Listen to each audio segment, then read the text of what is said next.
Hey everyone, welcome back to the channel. Today we have an absolutely explosive story involving none other than Donald Trump and a name you all know very well, Walmart. That's right, the retail giant just got called out by President Trump himself. And what's behind it could impact your wallet, your shopping habits, and even the future of US-China relations. So stay with me, because this story isn't just about price, it's about power, responsibility, and who's really standing up for you. Let's dive in. Just a few days ago, during Walmart's earnings call, CEO Doug McMillon did something surprising. He publicly thanked Donald Trump and Treasury Secretary Scott Bessent. Why? Because of progress made on reducing tariffs since Trump's major Liberation Day trade announcement. Seems like a compliment, right? Well, things got messy fast. McMillon praised the administration's efforts, saying the US-China trade situation was improving and that Walmart would try to keep prices low. But here's the catch. He also warned that even with reduced tariffs, the company might not be able to shield customers from rising prices. He said, and I quote, "Given the magnitude of the tariffs, we aren't able to absorb all the pressure." Translation? Prices might go up heaven, though Walmart made $165 billion in just the first quarter. Trump didn't take that lightly. He stormed onto Truth Social on Saturday and blasted Walmart. Here's what he wrote. Walmart should stop trying to blame tariffs as the reason for raising prices. Walmart made billions of dollars last year. Between Walmart and China, they should eat the tariffs and not charge valued customers anything. That's right. Trump's message was loud and clear. If you're making billions, don't pass the cost down to American families. He even added, "I'll be watching, and so will your customers." This is classic Trump, calling out big corporations, fighting for the American consumer, and refusing to let companies play both sides. Now, let's take a step back, because this is bigger than just one social media post.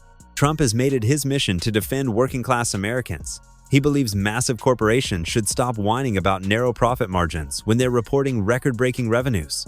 Walmart isn't alone either. Other giants like Amazon have also hinted they might raise prices due to tariffs. And when Amazon suggested it might share how tariffs affect their pricing, the Trump team labeled it a hostile and political move. Why? Because the Trump administration sees these tactics as fear-mongering.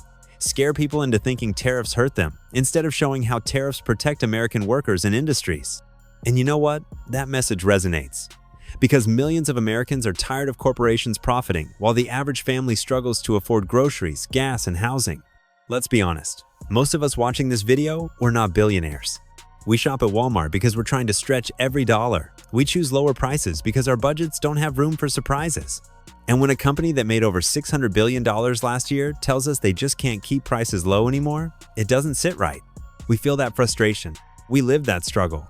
Trump's message? He's fighting so that you don't have to foot the bill for policies and business decisions made behind closed doors. He's saying, "I've cut tariffs. I've opened the door for better trade. Now it's time for big corporations to step up for the American people." So what's the solution? Trump's vision is clear. Tariffs should be a corporate responsibility, not a consumer burden. He believes companies like Walmart and Amazon should absorb the impact of tariffs instead of hiking prices on families who are already struggling. He's challenging them to cut the waste, stop padding profits, and stand behind the very people who made them rich, the customers. And, to be fair, Walmart responded. They said, "We have always worked to keep our prices as low as possible, and we won't stop." But actions speak louder than press releases. If they raise prices, we'll know who to believe. And if they don't, it could show that public pressure works. This clash between Trump and Walmart isn't just a headline. It's a battle for economic justice. It's about whether billion-dollar corporations should be held accountable when the American people are hurting. And it's about whether politicians like Trump can keep pushing for real-world solutions instead of letting powerful interests win again. So, whether you love Trump, are just curious about his policies, or are trying to understand how politics impact your day-to-day life, this story matters. Because at the end of the day, it's not just about trade deals or tariff numbers. It's about how much you're paying for milk, eggs, clothes, and school supplies. It's about whether anyone is still standing up for you. If you believe corporations should be held accountable, if you think the American people deserve better, then hit that like button, subscribe to the channel, and drop a comment. Do you think Walmart should absorb the tariffs instead of passing the costs on to you? We'll be keeping a close eye on this story, and you can count on us to bring you the truth. Until next time, stay sharp, stay informed, and remember the fight for the American dream is far from over.